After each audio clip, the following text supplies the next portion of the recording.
Welcome to the Sales Hunter podcast. I'm Mark Hunter. Yeah, you know that. Hey, today we're going to go inside the mind of a serial seller. Gee, it sounds like we should have some dark music with this. I'm going to be joined by Tony Morris. He's the creator of the Ask, Solve, Keep sales philosophy, author of multiple sales books. And without any more delay, the show begins right now. You're listening to the Sales Hunter podcast with Mark Hunter, where the focus is to help you as a sales leader sell with confidence and integrity. And now here's your host. Hey, we want to say thank you very much. There's Tony on the screen. Tony, how you doing? I'm very well, thank you, Mark. Thanks for having me. It is great to have you on. And before we jump into the show, I just want to say thank you to all the listeners, because last year we finished the year ranked number 1 for new sales podcasts by Apple Podcasts. So that was pretty cool. Anyway, hey, welcome to the show. You've written several books. Coffee is for Closers. You've got Solve. I have indeed. More importantly, inside the mind of a serial seller. We should really have some dark music that should be queuing up right now. So, talk to us. What is it that makes the mind of a serial seller? It's a really good question. I mean, I came up with a name from all the interviews I've done on my podcast, one of them being Your Good Self. So I named the podcast Confessions of a Serial Seller. And what I've done is I've listened back to those interviews and I've tried to codify what does make a serial seller. And it's not just, as you can imagine, one thing. There's probably about 5 that I'm going to talk about now. One is they listen to learn. And most salespeople listen to respond. So that's the first trait of the most successful serial sellers. The second is they ask very intelligent questions. These are not done off the cuff. They're rehearsed. Because Mark, you know this, right? You go into a meeting and it just seems so natural. The conversation flows. But the truth is they have practiced and rehearsed their questions before they just rock up. They're ready and armed. So that's probably the second. And I guess the third one, if I touch on, is they are genuinely open for feedback. They want to learn. I did a sales meeting this morning and I phoned to get feedback about one of my members that lost a deal. And she said, Tony, I'm so worried. I don't want to hear bad things. And I said to her, Sarah, you're looking at it the wrong way. The feedback we're about to get is going to change you as a sales professional. What you learn is going to help you win more business as a result. And she said, I've never seen it like that. And that's why they're the 3 top traits of serial sellers. Wow. Okay. So you said you got to listen to learn and listen to respond. I like that idea, because so many times what happens is responding. We do have to prepare what we're going to say. But now you said that the questions are prepared. Are they always prepared? No. Sometimes, we never know where the conversation is going to go. So sometimes as a salesperson, you just got to think on your feet. But I guess there's key, I call them killer questions that we just know from experience, you're going to normally get a better response, a better outcome. Okay, so I've got to ask you, what are those killer questions? Because we can just cut to the fast forward and you share the killer questions and the podcast is over. No, it's okay. No. I'll give you one. You one. So often an objection a lot of salespeople say to me is we lost it on price, right? We were just too expensive. Now, sometimes that will be the case. I reckon 80% it won't be. So the killer question is this. I'll say to the prospect, if my price was identical to the other people you're speaking with, who would you choose? Now, if they say them, then it's not price, because I've said if price was identical. So I've taken that out as a variable and it's something else. If they say, well, Tony, I would choose you if your price was identical, you say, I'm really pleased to hear that. Why would you choose me? Zip up. And what happens now is they sell you back to you. And you say, do you now understand why we command that little bit more?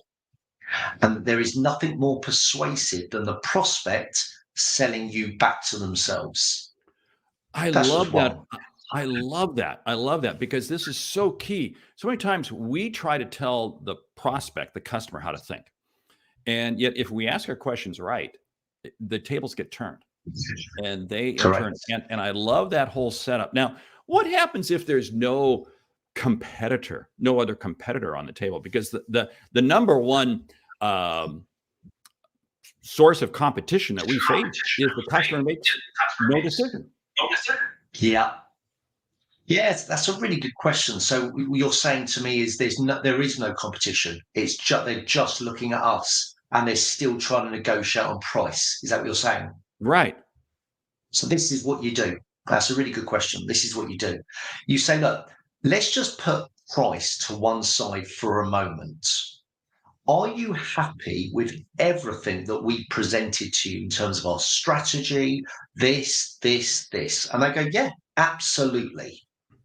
And then you say, okay, so out of all the steps we've talked about, which part would you like me to remove from the table?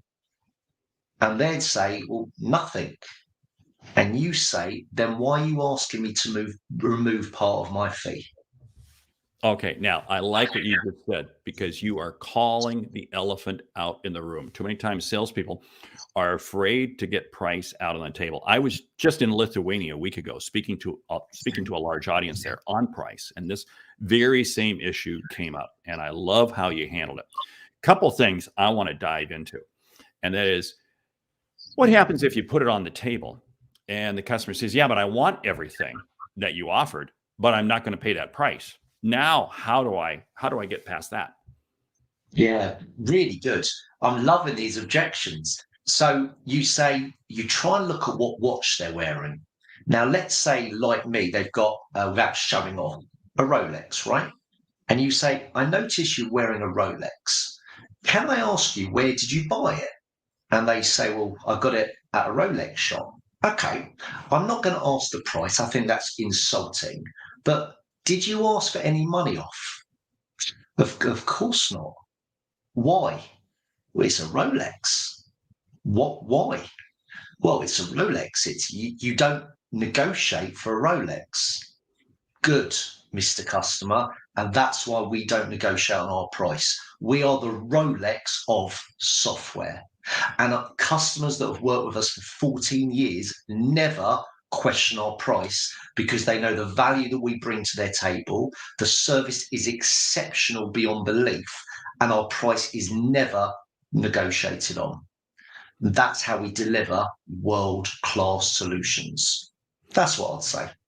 See, I like what you're talking about there because you're matching price to the outcome, because again, it's the value you create. Price is Mm. irrelevant. I mean, a Yeah. cheap price is exactly a cheap price if it doesn't deliver the outcome people want.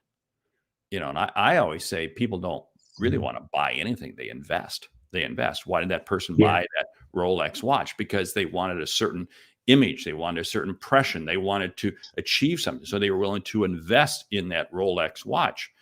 So let's back up. Let's back this up some more because price is without a doubt huge obstacle. Yeah. Now, how do we even go through the process of finding out if they have the money to begin with? Yeah, that's a fair question. Look, it depends what you're selling. So you've used the word, I agree with you, investment. In my business, like you, I run a training organization, I'm a speaker. And sometimes when I share my price, just as an example, and I'll say my price is £25,000. That's sterling, right? I think that's about $32,000. And they'll go, that's a fortune. And I go, yeah. Well, we can't afford that. I was like, okay, well, let's just go over that a second. You said to me, a few weeks ago, you're looking to drive your profit up by 3%, which is going to equate to about £150,000. Is that correct? Did I hear that correct? Yes. So if I can help you do that, I take it you'll be delighted that you've invested 25,000, but the result was a 150K increase. Is that correct? Yes. So actually, I'm not expensive. You're just doubting whether I can deliver on my promise. Is that fair? Yes. So why don't we do this? Speak to any of my customers on my website. There's over 50 testimonials. Phone any of them, you choose, and ask what return on investment they got. And then let's have another meeting to discuss that conversation. So that's how I would focus on the value in terms of return on investment. But I think your question, does that make sense, by the way? Yes, it does. Yes, it does. And again, it comes back to price in the absence of value means nothing. We Good. always, and this is what I mean, I'm sure you would echo the same thing, that top salespeople always match the price up to the value, the outcome, the challenge that the Yes. customer needs to solve. The average person just throws the price out and then begins negotiating down from there. Yeah. Yeah. Well, it's one question I always like to ask. You asked me about killer questions. And when I share a price and they go, that's expensive, I would say, look, I'm just curious, compared to what? Because something, if I show you a biro, this biro, and I say, well, that's £30, and you go, £30? Well, compared to a Mont Blanc, that's not expensive. Compared to maybe that, it's expensive. Right. So I think one thing we need to clarify is what are we actually being compared to understand as almost a benchmark of why they think we're expensive. Hmm. One technique I love to use is you throw out a price that's really high. It's what I call the ultra offer. You throw out this ultra offer, and you kind of let the customer choke all over it. And then you put on the table the offer that you really think that they should go with. And then because they're comparing it to this more expensive one, they go, wow, that's a bargain. That's so funny. My wife, Mark, does that to me. She bought a pair of shoes, right? And I said, they're lovely, but how much were they? And she said, £850. I was like, what? Are you serious? She goes, no, 450. Right. And Still actually starts with way too much to pay for a pair of shoes, but that's okay. That's, agreed. Agreed. But I didn't feel as sick with the Ultra 850. So Right. she's clearly been in your training. She conditioned me very well. This brings up the whole situation, coming back to your first comment about, we have to listen to learn and listen to respond. Some of those early cues that customers send out to us give us a real indication as to how we should respond to them, but more importantly, how they're going to respond when we ultimately get to price. Absolutely. If Absolutely. I want to run down a trail, because you've done so many podcasts on this, inside the mind of a serial seller.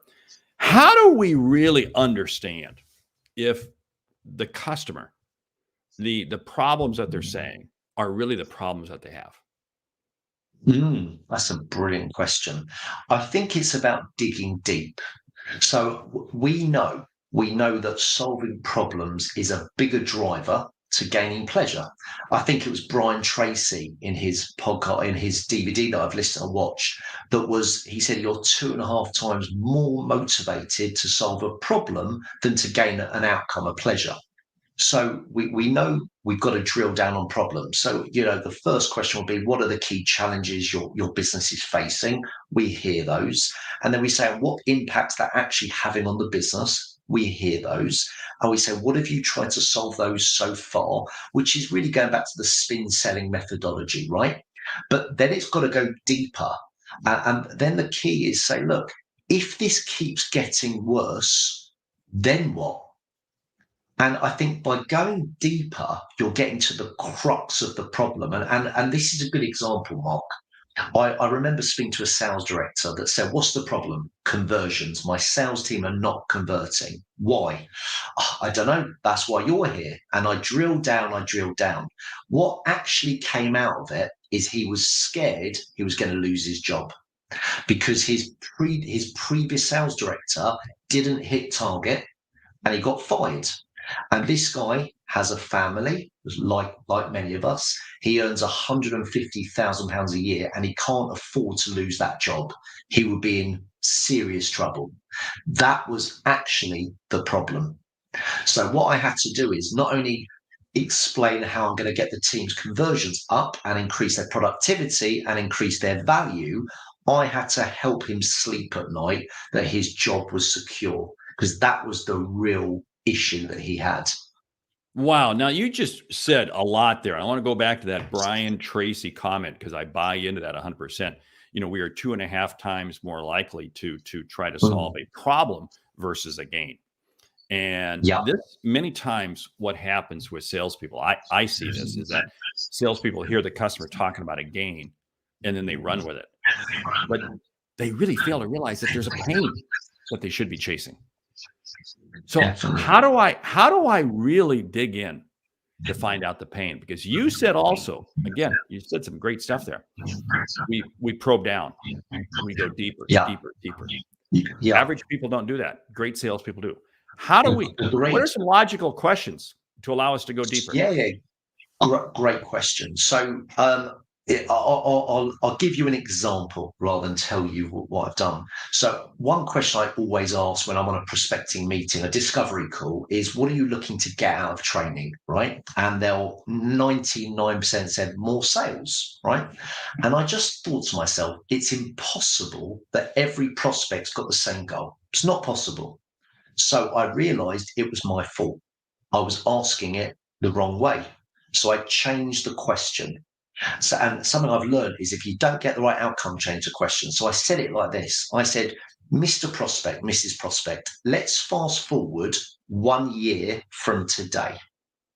How do you know my training's worked? And when I said that, I got such different answers.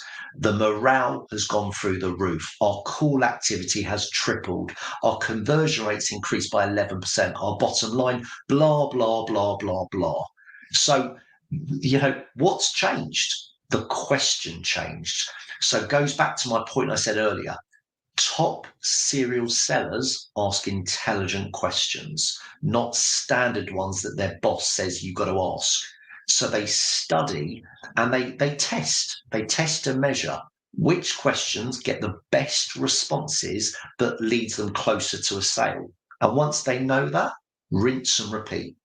Oh, I tell you what, an inside trick on this. So many times we get done with a sales call and we write down the notes as to what the customer shared with us. In your notes, write down the questions that you asked, because over a period of time, you're going to learn which questions really resonate and which questions do not resonate.